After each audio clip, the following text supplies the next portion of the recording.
Hello, my love. Welcome back to the It Girl Mindset. Today, we're talking about 5 healthy habits that changed my life and my body. It's actually funny. I started recording a different podcast episode that I had planned out, and it was just not flowing at all. I was like, okay, clearly I'm not meant to talk about this today. I also am in my luteal phase, so we're just a little bit tired and low energy today. But all of a sudden, the 5 healthy habits that changed my life and body popped into my head. And then I immediately was like, oh yes, I have to talk about this, and this. And it was kind of fun to just reflect on, I've tried so many healthy habits. I've done all the diets, I've done all the trends, right? All the quick fixes. But it was really fun to just kind of think about what actually changed my life and actually made an impact on my body, right? This is not the episode that we're going to dive into nutrition and fitness and all of the things. While all of those come into play here, these are going to be not what you expect. So let's get into it.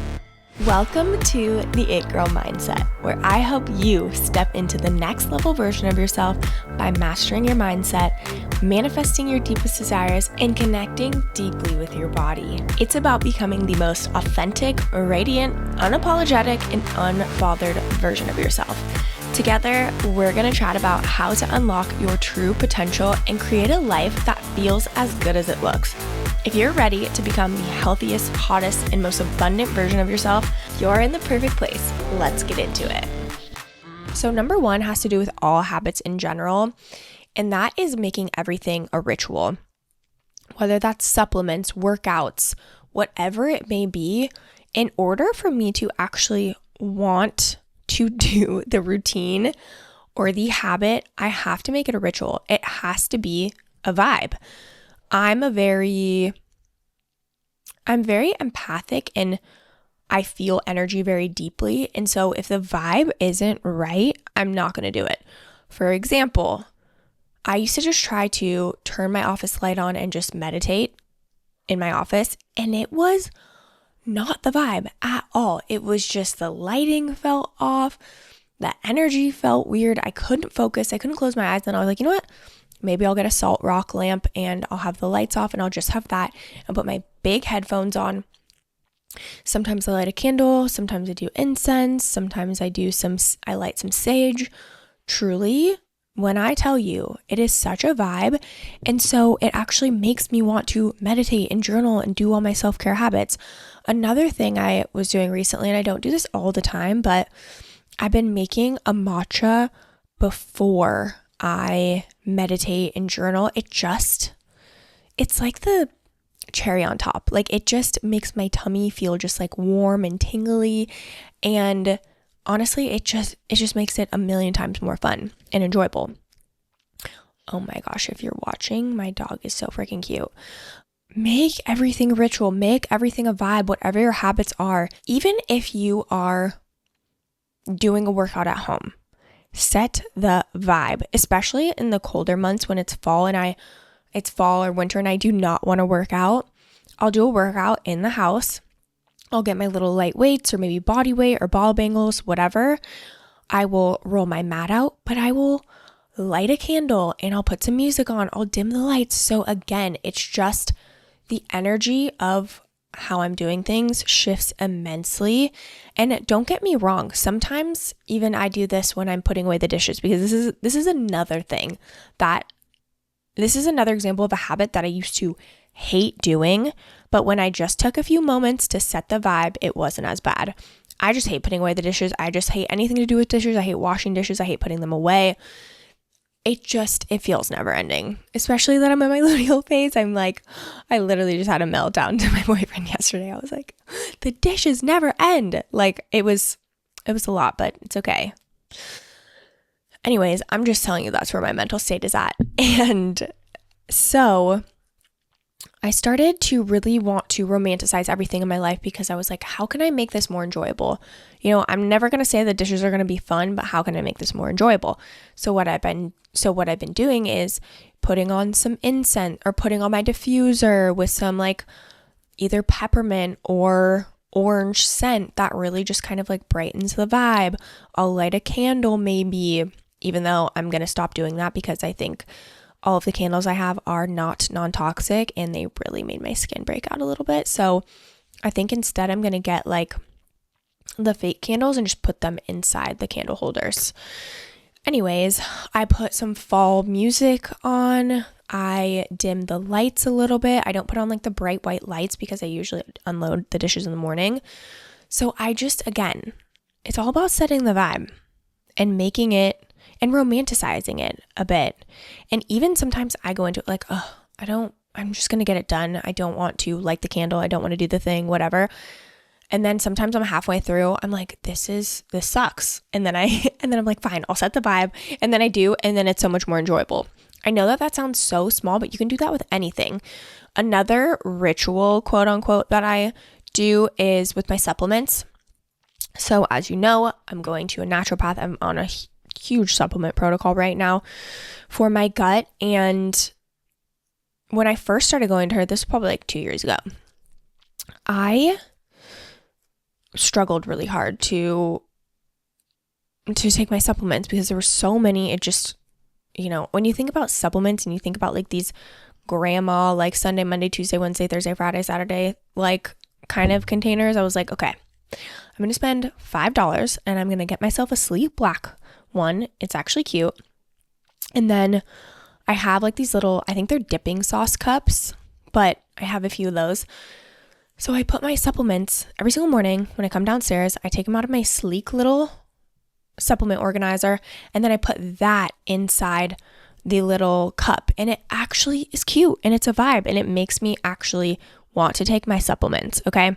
So again, I know that this kind of sounds like a really small shift, but it's something that can actually really help with whatever routine or ritual that you're trying to make a habit. Okay, number 2 is limiting caffeine and scrolling. Caffeine affects people differently. I'm a highly sensitive girly. Caffeine really affects me.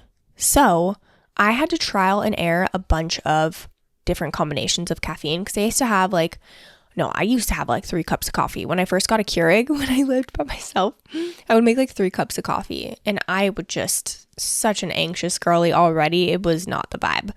And caffeine's addicting, right? I love caffeine, but I hate it when I have one too many caffeinated beverages. So you kind of have to play around with it to see what your happy medium is. But when I limited caffeine,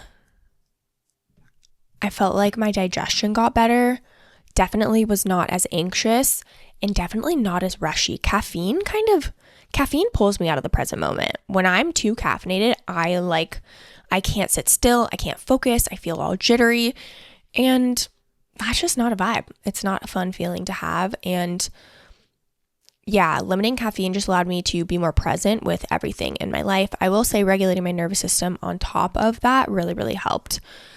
And then with scrolling social media, this is a toughie because, again, it's so addicting, especially TikTok. It's so funny. But the only way to cure your addiction is to get an app like Opal. I'm sure there's other ways you can delete your app and everything, but this is a free app that I use. It's called Opal, and it really changed my relationship with my phone. I used to take forever to do anything because every 2 seconds I'd pick up my phone and open Instagram and watch a few stories or scroll on TikTok for a little bit. And that's just draining, honestly. And what I actually did to kind of overcome my phone addiction was I deleted social media for probably like 6 weeks. And then I got, just to kind of like clear my brain. And then after that, I got this app called Opal. I'll leave a link down below to the one I use. I use the free version. This is not sponsored at all. And even my clients too, I've given it to them and they are like, holy crap. Because it's really scary to look at how much time you're spending on your phone. The amount of time you spend on your phone a day, you could have got your work stuff done in 25% of the time that it actually took you, and then go off to do your healthy habits like the gym or whatever, a walk, whatever it may be. It's crazy. So I highly recommend checking out Opal. It's really, really helpful for scrolling. And limiting caffeine. I'm not saying cut out caffeine because honestly that sucks, and I had to do that I did it a year ago for like 2 or 3 weeks, and it honestly just sucked. Like there's no way around it. I'm never going to be the person that doesn't drink coffee or drink matcha. Honestly, my perfect caffeinated level right now is having a matcha and then a small cup of coffee. That combo is like chef's kiss. It's literally perfect for me. But again, everyone's different. My body would probably like it better if I just stuck with the matcha, but I love coffee. I love the way it makes me feel. Number 3 is intuitive movement. I've talked about this a bit on here, but so intuitive movement is kind of a similar vibe to cycle syncing, but instead of listening to something outside of you and what your cycle should be doing or what your body should be feeling like, you're actually tuning in and listening to your own body. So I always set a workout schedule, whether I'm working out 3 days a week, 5 days a week, whatever it may be. I'm always planning that out. But depending on how I'm feeling that day, not what I'm in the mood for, but what my body is actually craving. So those are 2 very different things. A lot of people can use, oh, I'm listening to my body as an excuse not to actually show up for themselves. And that's not what this is. Okay. Like today. Today's a perfect example. I have a gym session booked into my calendar today. Right now, like I said, I'm in my luteal phase. I'm feeling really just brain foggy. My body feels pretty tired. And also just knowing that I'm in my luteal phase. I am not going to go to the gym and run 2 miles and lift as heavy as I possibly can. No, that's not what I'm doing. If I go to the gym, I'm going to either lift some lighter weights, or maybe just go into a room and just do some more like body weight types of movements. Or I'm going to stay home and I'm going to do an at-home, more Pilates style workout. Notice how I'm not saying because my body feels tired and I have low energy, I'm going to just not do anything and I'm going to sit on the couch and watch TV, which, as a side note, that can happen sometimes too, right? But it's about knowing your body and kind of having a bullshit detector on yourself to be like, okay, is this really what your body's craving? Or are you just trying to use the listening to your body as an excuse, right? And again, everyone's different and it's really important to learn your body. And I'm still learning my body, right? I'm not perfect with this. But the reason I like intuitive movement is because it just allows you to have spaciousness and it allows you to tune in to feel what you're craving. And it also just allows you to make working out fun. Because let's just say I did have a 2-mile run and intense upper body workout today, but I'm actually craving, lifting heavier today and just doing lower body. Rather than being like, I have to do the upper body and 2-mile run, I'm like, no, okay, this other way of movement is going to be equally as effective and I'm going to enjoy it more. So I'm probably going to be more into it and I'm probably going to get better results in turn because I'm actually excited about it and in it rather than like, okay, I'm just going to get this done. 2 very different energies, right? The other thing too that I really do, and I think this is just with years of practice of being intentional with my body and really having a good connection to my body, is I really try to balance out the muscle groups too. So for example, I actually posted this on TikTok, but my workout split last week. So on Monday, I did an upper body strength training day. Tuesday, I just went on a long walk. Wednesday, I went to pole. So that was more upper body as well. And then Thursday, I did a lower body Pilates, so a little bit more lightweight. And then Friday, I went golfing, but we walked. I ended up only doing 9 holes, but notice how balanced. I'm not like, okay, I'm doing 3 upper body days and 2 lower body days, right? I'm actually incorporating fun and like my pole classes, walking and golf, like into my workouts while still also balancing out the muscle groups as well. I also walk every single day and I usually hit about 10 to 12,000 steps. So again, it's about obviously listening to your body, but also enjoying the movement that you're doing too, right? Like I went to the gym last Monday and I did like an hour-long workout, but then my Thursday workout was like 15 minutes of lighter weights because that's what I felt like I had my body had the capacity to do. And honestly, I've never felt more fit in my life and more connected to my body in my life. What's up, you guys? We're taking a quick little break here because I want to tell you about something that I made for you completely free. Since you know I'm in my soft girl discipline era, I actually put together a 6-week soft girl discipline reset. It's a Notion dashboard designed to help you get back on track without the pressure. Inside, you will find 15 full workouts that combine strength and Pilates so you can feel strong, toned, and confident in just 6 weeks. Inside the dashboard, you'll find a habit tracker, daily nutrition goal, and even a weekly check-in system. You can completely customize your own habits so they actually fit your lifestyle too. And if you love structure as much as I do, you can even sync it directly to a calendar so your reset flows seamlessly with your day. Imagine how you'll feel 6 weeks from now, lighter, more energized, clear-headed, and proud of the discipline you've built in a way that feels soft, feminine, and sustainable. Honestly, can't believe I'm giving this away for free, but if you are ready for that fresh start, grab the 6-week reset through the link down in the show notes today. Okay, back to the episode.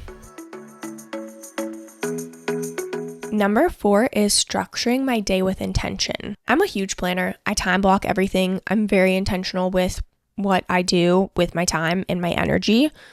This is always changing and evolving though. I think for a long time I thought there was the perfect productivity routine, but I've just realized that it just changes in the seasons.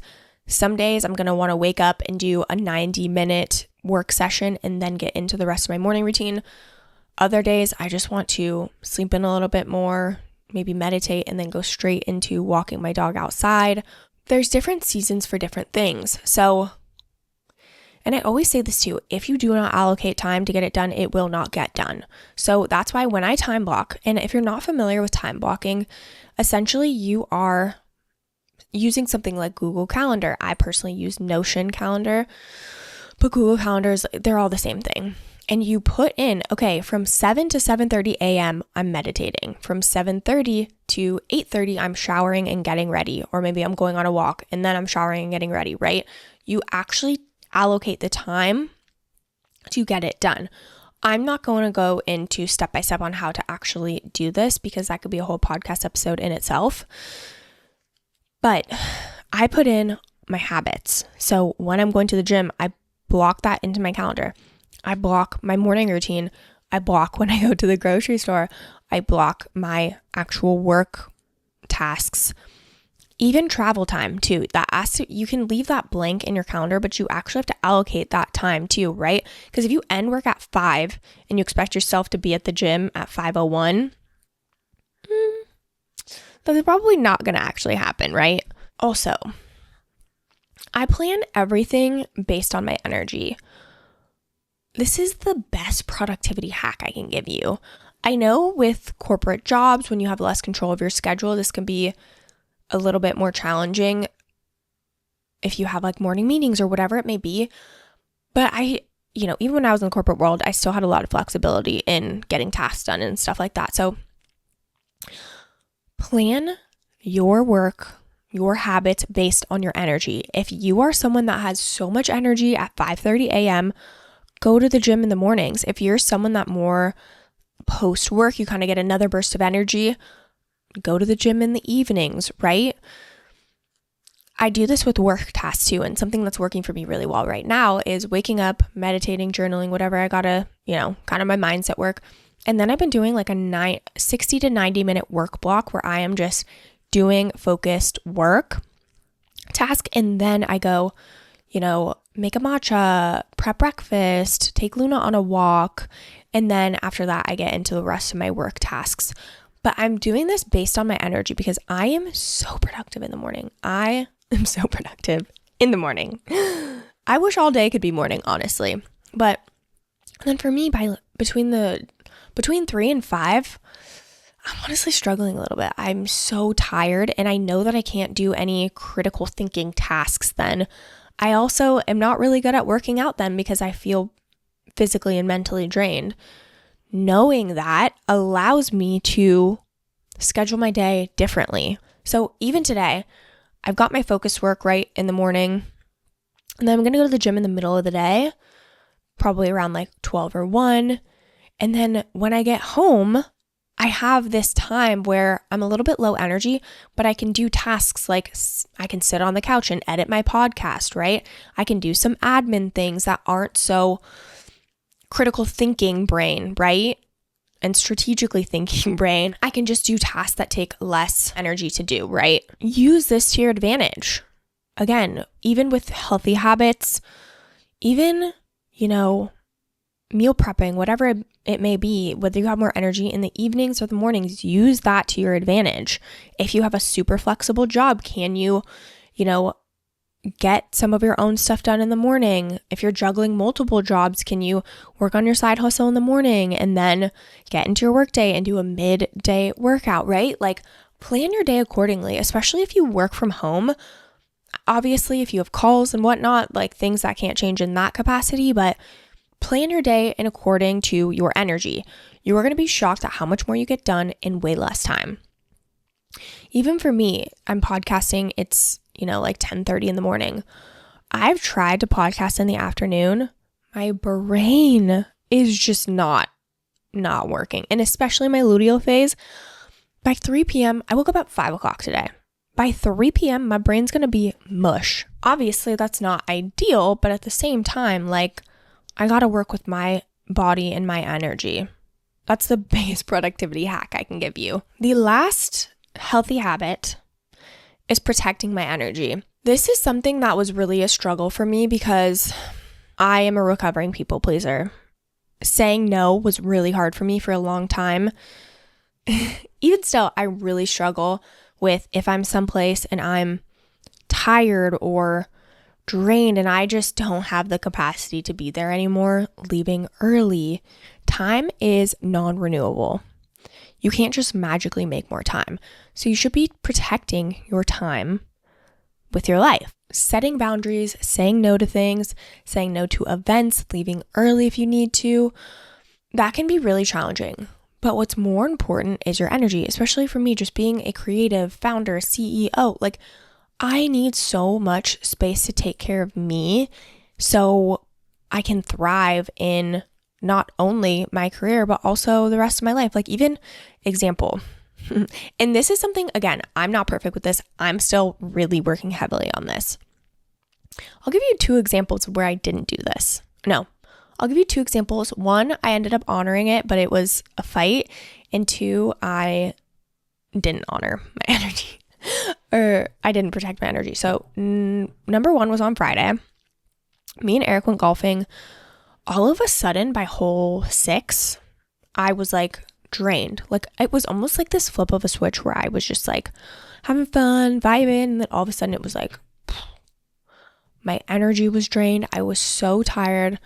I was playing like shit, which also probably doesn't help with my energy, but I just was tired. And we usually always play 18, and I was just like telling Eric, I was like, I don't know if I can play 18. And he's like, do you want to stop at 9?